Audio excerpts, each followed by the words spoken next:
All of us commit mistakes knowingly and unknowingly. When we do it knowingly and hurt others, we must definitely take responsibility for it and face the punishment. When we do that, people around us will not consider it as a big crime and will only appreciate our honesty. Thus the intensity of the crime will come down and they will be ready even to pardon us. Raju was a student of class V and was a very naughty boy. Although he was intelligent, he always scored low marks in mathematics since he did not like the subject at all. Moreover, the maths teacher was very strict lady who beat the children severely if they did not get full marks in their class tests. Many a time Raju was a victim of such harsh treatment and he wanted to teach the teacher a lesson.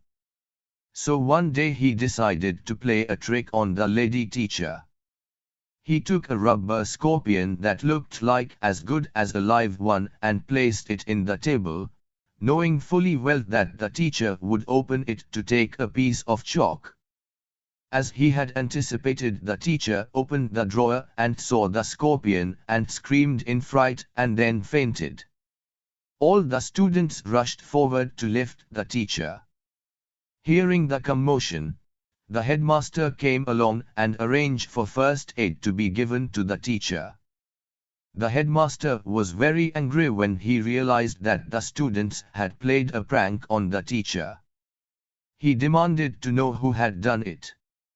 Raju was very scared to own up and so kept quiet. When no student came forward, the headmaster decided that all the students should be punished. On hearing this, some of the students started crying. Raju felt very bad that his fellow students had to face punishment on account of him and decided to own up to his mistake. Raju told the headmaster that he had played the prank and apologized profusely, asking him to spare the other students from punishment. Raju also told the headmaster that he had done it only because he could not bear the beatings of the maths teacher. Although the headmaster was angry with Raju, he was happy that he had spoken the truth. The headmaster asked Raju to apologize to the maths teacher and let him off with a light punishment, warning him not to attempt anything similar again.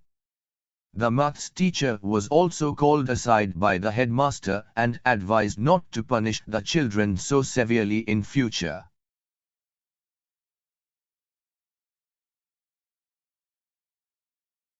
There was a village in a kingdom. There was living a milkman. His name was Raju. He had built his hut far away from his village, in the woods. He loved the quietness of the woods rather than the noisy atmosphere of the village. He lived in his hut with his 2 cows. He fed them well and took proper care of them. Every day he took the 2 cows to a nearby lake to bath them.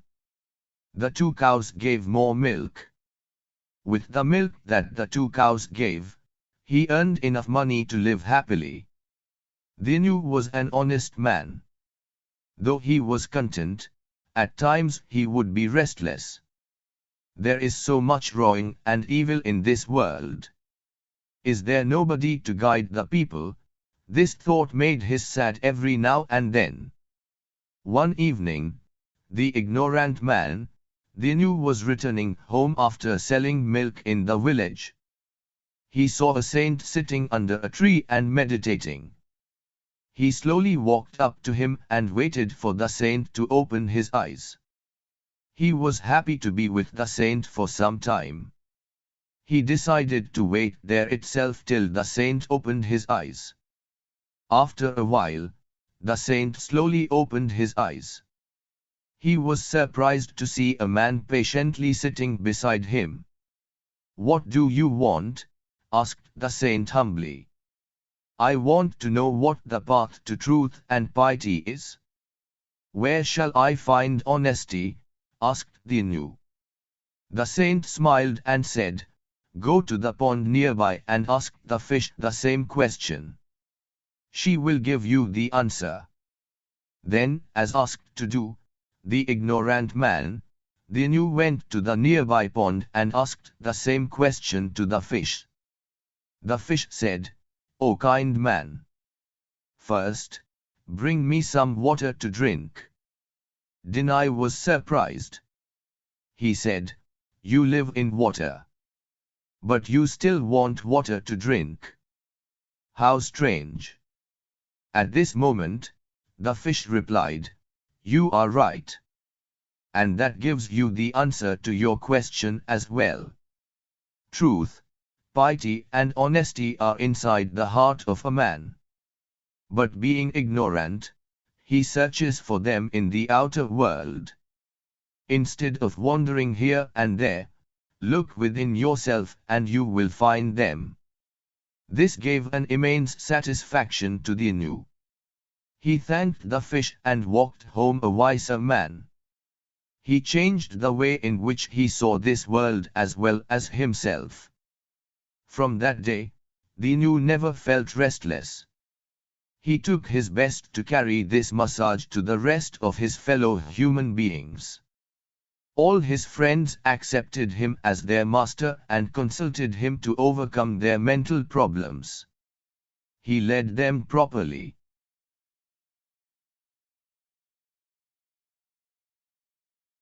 Once upon a time, there was a huge forest with many trees of all kinds. In that forest lives a mother goat and her little lamb. They were happily living in the forest. The lamb was very naughty. The mother goat found it difficult to manage her child, the naughty lamb. The naughtiness of the lamb found no limits. This was the problem of the mother goat. The mother goat felt worried. Their home was near the edge of the forest.